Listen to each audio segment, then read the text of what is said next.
I started this film, I kind of decided that if I was going to make it in Hollywood, I would have to do something really big. There's no such a thing as a low-budget war film. It's an interesting idea to make a war film for the kind of money that he's doing, and to actually fly these real Germans in. I didn't believe that the film was going to happen. It seemed like too ambitious, I didn't know Ari enough. So let's say the camera's down here. Yeah. How about the camera starts out from over here?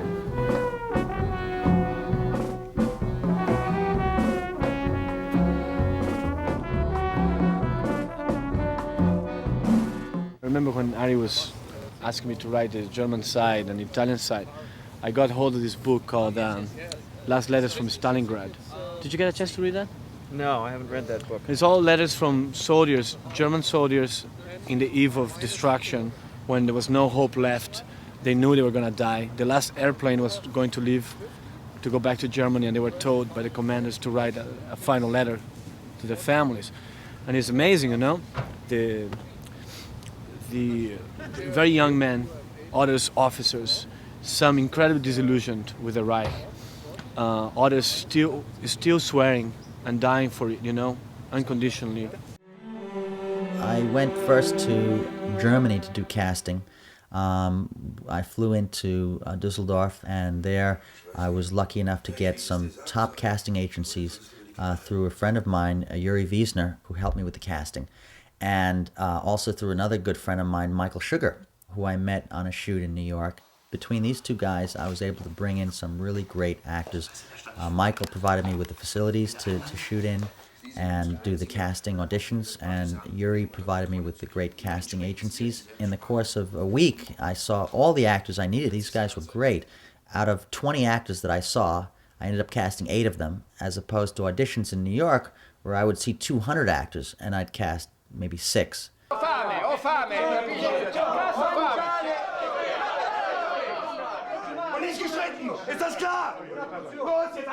The American actors are a very interesting group. These guys I had cast through backstage, and casting in Italy, we had really good Italian actors came down, and we cast in Milan in Piccolo Theater, and that was fun. All of these actors that I'm casting are being cast in German and Italian, so they're speaking in their native tongues. And I don't speak German or Italian, so I had to really go by looking into their eyes and trying to feel what they're saying. World War II reenactors are guys that I actually worked with some years before the shoot. I had done a couple of films with them. I actually dressed up as a World War II reenactor, and I went to some of their big battles, and I filmed in black and white on old World War II cameras. I filmed their reenactments. I became good friends with these guys over the years. We dress up in period uniforms and run around the fields and have fun, reenact certain battles of World War II. I've been in probably about 12 years now. Last week we had to teach them how to even hold one of their own rifles. So it's, they can teach us and we can teach them. Oh! Deine Gamaschen, das ist nicht richtig. Das ist falsch. I'm German, and he tells me that I'm wearing these Gamaschen wrong. Well, the interesting thing about working with reenactors is that they're very particular about accuracy and authenticity. And they have a slang word, it's called Farby. If you have Farby equipment on your shoot, it means that you have equipment that's not real, that's reproduction, or that looks fake. And when they would watch movies like Saving Private Ryan, they would set up a website that would be everything Farby about Saving Private Ryan. So as a result of that, my movie has, knock on wood, nothing Farby in it. And I went through so much trouble to make sure that everything down to the buttons was correct. Just on the right side, Pi. Okay, practice again. Our first shoot at Brookwood camp was a nightmare. It was in upstate New York. It was very, very cold. I had a number of crew people who were kind of not very good at what they were doing. Whenever you're working on a film set, either you can get people who make $400 a day, or you could get people who make $25 a day. And whenever you fill the film set with people who are making $25 a day, you don't get the brightest of the bunch.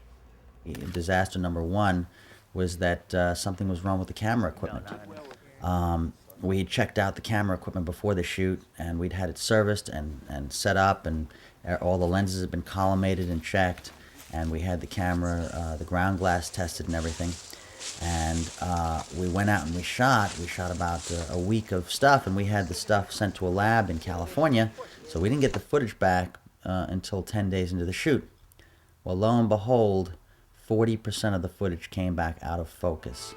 Going into this first shoot, the shoot in Brookwood camp, I knew that I was going to blow a lot of money, and it was really all the money that I had. At that time, I didn't have any investors in the film except myself.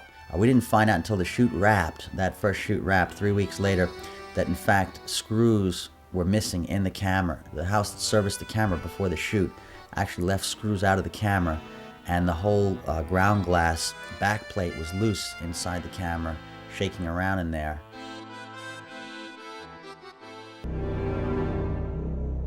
Well, at the time I had a friend named Malcolm, who's still my friend, and he said to me when I showed him the footage from the movie, he said, "This is the worst war film I've ever seen, and I hate all the actors, and I think they should all be killed." Louis, for the last time, shut up! And I think that pretty much sums up how I felt about the movie, too. I'm just saying you don't got it so bad. Yeah, well, pain is pain, Jimmy. And besides, I'm not the one who killed Sal.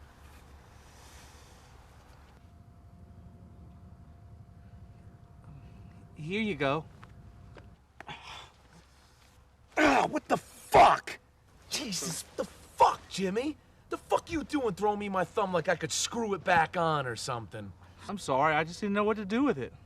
Murphy, played by Brett Smith, and Finelli, played by Antonio Oliveira, as we did more and more of these reshoots, they became less and less responsible, and it was tougher and tougher to get them to come out and be in the shoot. So I came up with the idea that maybe they should be killed off. So I wrote a scene in where they step on a landmine and Murphy blows up and Finelli runs away. Fuck it. Let's get out of here. You sure this the right way? Yeah, this is the right way. Let's go. Let's go, Murph.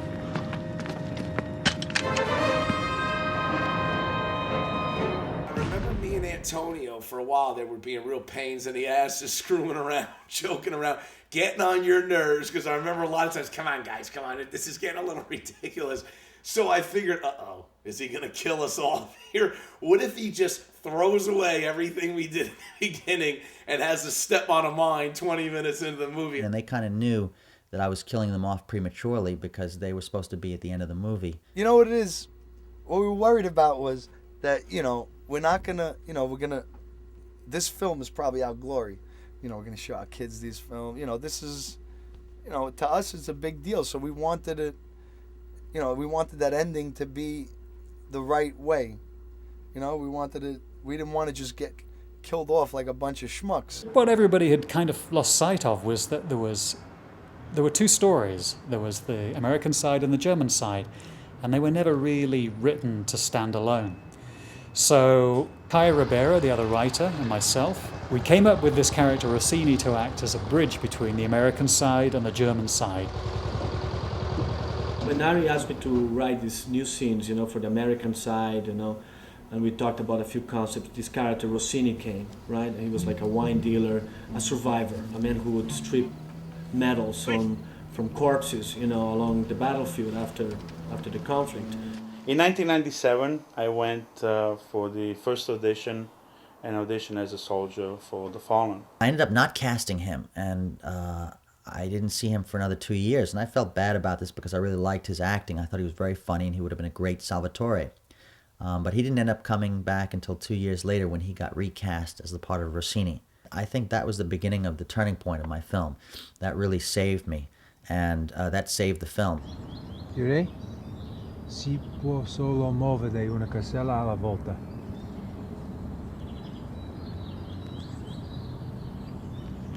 Perché lo chiamano re se non si può muovere come vuole?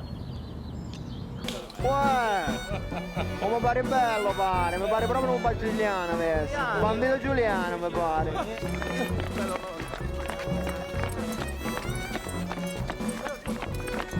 I had heard rumors that shooting in Italy can be really difficult. The Italians like to take a siesta in the afternoon, and no work can get done. These guys insisted on taking a siesta. So I had only one day to get the shot and only a few hours in that day, and I remember getting to this small village near Lago Cuomo, and the Italians insisted on having a nice lunch, and lunch for the Italians is not a small experience. We were there for 3 hours while we had a first plate, a second plate, a third plate, and dessert. And finally we did get the shot, but we got it with only maybe 15-20 minutes to spare. They seem to take their time with a lot of stuff, and then at the last minute everything just sort of comes together. Fritzi and Carlotta, who organized my shoot in Italy, they arranged for me to shoot in Alpi village, which is this very, very old village up in the mountains. The town was something preserved. The town probably hasn't changed much in the last 100 years. And the people were very nice. They treated us very well. There was a fog that rolled in, and you could see it on the film.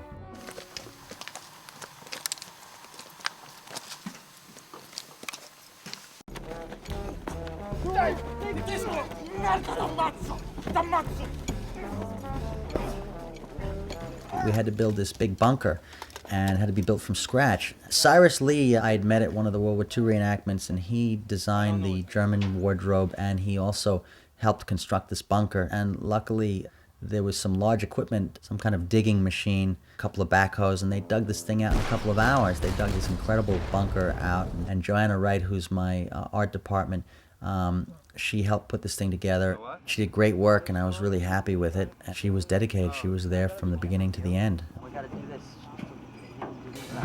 It happened to be the World Cup was happening in Europe, and because 80% of my cast and crew were Europeans from Italy and Germany, they insisted that we had TV, cable, that we were able to get these games. And the games were at strange hours. Sometimes they would be at 1 or 2 o'clock in the morning, and sometimes they'd be in the middle of the day. So literally, we had to stop shooting or whatever we were doing and take the whole cast and crew back to watch these games. And if a team did badly, and I had certain crew members that were for that team, they weren't too happy the next day, and they didn't do such a good job as the guys who were for the team that won. But anyhow, we gave them their sports, and I think that in the end they were happy. We worked with a great Italian actor, Fabio Sartor, who's now in the film Passion of the Christ. He's a very good actor, a very fine actor from Italy who's been in a lot of movies. Fabio, on this shoot, one night, we were doing a night shoot, and the food people forgot to get the hot soup, or the hot soup didn't show up, and so we had cold sandwiches. Fabio got so upset. All he wanted was a nice hot meal, good tasting hot meal. Come cazzo si chiama? Voglio 2 bottiglie di whisky sul set. Anch'io. Finally, I ordered a big bonfire to be made, so we made this huge bonfire. We go and we get this like 30-year-old scotch from the farm. We went into the secret hiding place for the scotch, and Curtis said, I'll replace it. And all the actors came around, all the crew came around, and we just had some fun.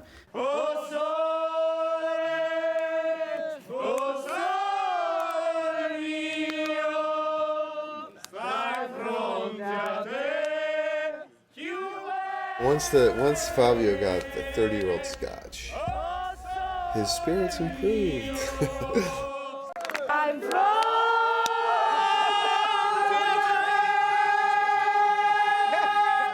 We had this hockey game. It was one of my sporting events that I organized. It was the Euros versus the Allies. There was no protection gear, no helmets. We just strapped on ice skates and went out there and played hockey. We had this incredible game of hockey. I took a terrible spill on the ice. I landed on my head, and I was in terrible pain. And that night, I could barely move. Walter, I can't reach the aspirin. Can you get the aspirin for me? There's like an aspirin there. And we had to finish the shoot the next couple of days, and I tried to make light of it, but I think that I got brain damaged.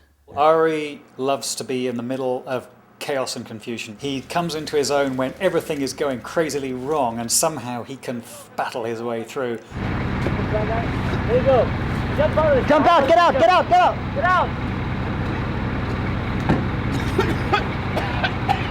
Cut. Put out! Cut. It was really a collaboration of a lot of people that were together believing in this vision that Ari had, and really, I believe, intrigued and fascinated by the energy he put into it, and and the effort and the sacrifice and the dedication that didn't stop for years.